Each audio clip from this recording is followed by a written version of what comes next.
Hallelujah, hallelujah. मेरे अजीजों, खुदावंद के जिंदा कलाम में से आज की संडे सर्विस में हम पढ़ेंगे पैदाइश की किताब, उसका 7वां बाब। बल्कि ये पूरे का पूरा चैप्टर ही मैं पढ़ूंगा, क्योंकि इसमें पूरी हिस्ट्री और पूरा बयान है जो कि आज के दौर में जिसकी पेशन गोई की गई है उसके मुताबिक ये सारी की सारी चीज़ें पूरी हो रही हैं। हालेलुया। खुदावंद के जिंदा कलाम में से मेरे साथ खोलें पैदाइश की किताब और उसका 7वां चैप्टर और उसकी पहली आयत से लेके।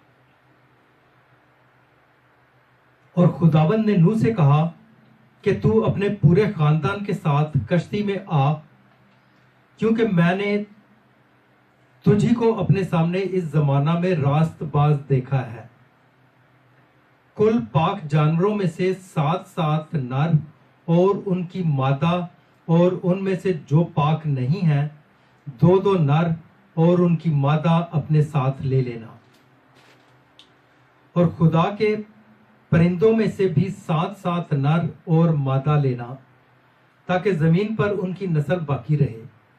क्योंकि 7 दिन के बाद मैं जमीन पर 40 दिन और 40 रात पानी बरसाऊंगा, और हर जानदार शय को जिसे मैंने बनाया जमीन पर से मिटा डालूंगा।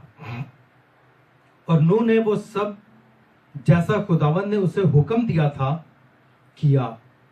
और नूह 600 बरस का था जब पानी का तूफान जमीन पर आया। तब नूह और उसके बेटे और उसकी बीवी और उसके बेटों की बीवियां उसके साथ तूफान के पानी से बचने के लिए कश्ती में गए।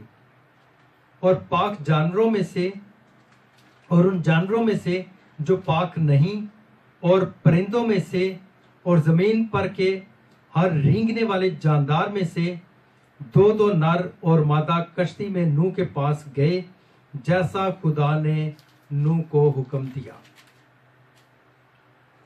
और 7 दिन के बाद ऐसा हुआ कि तूफान का पानी जमीन पर आ गया। नूह की उम्र का 600वां साल था कि उसके दूसरे महीने की ठीक 70वीं तारीख को बड़े समंदर के सब सोते फूट निकले और आसमान की खिड़कियां खुल गईं, और 40 दिन और 40 रात जमीन पर बारिश होती रही।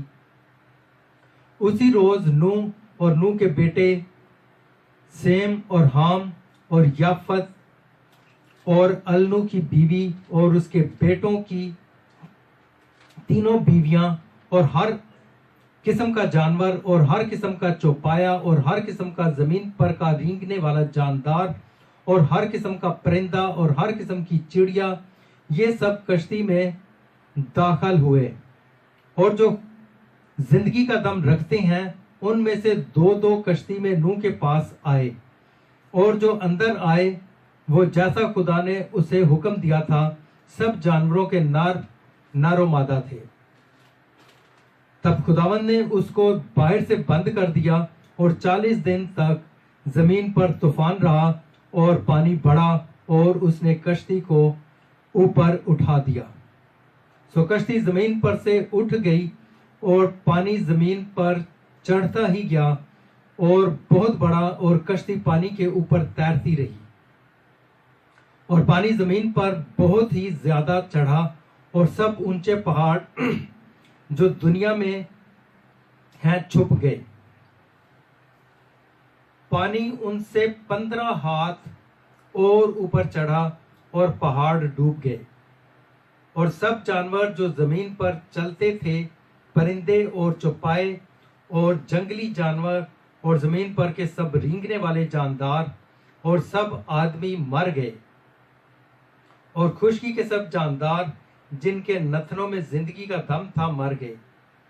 बल्कि हर जानदार शय जो रूए जमीन पर थी मर मिटी। क्या जमीन, क्या इंसान, क्या हैवान, क्या रेंगने वाला जानदार और क्या हवा का परिंदा, ये सब के सब जमीन पर से मर मिटे। फकत एक नूह बाकी बचा, वो और वो जो उसके साथ कश्ती में थे। और पानी जमीन पर 150 दिन तक चढ़ता रहा।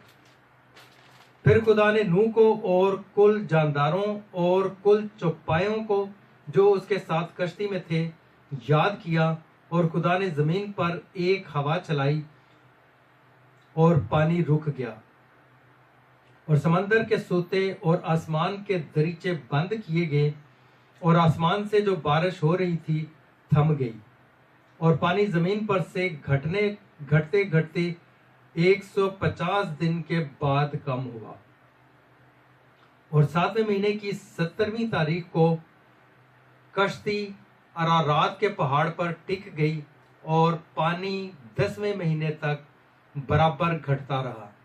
और 10वें महीने की पहली तारीख को पहाड़ों की चोटियां नजर आईं, और 40 दिन के बाद यूं हुआ कि नूह ने कश्ती की खिड़की जो उसने बनाई थी खोली, और उसने एक कब्बे को उड़ा दिया, सो वह निकला और जमीन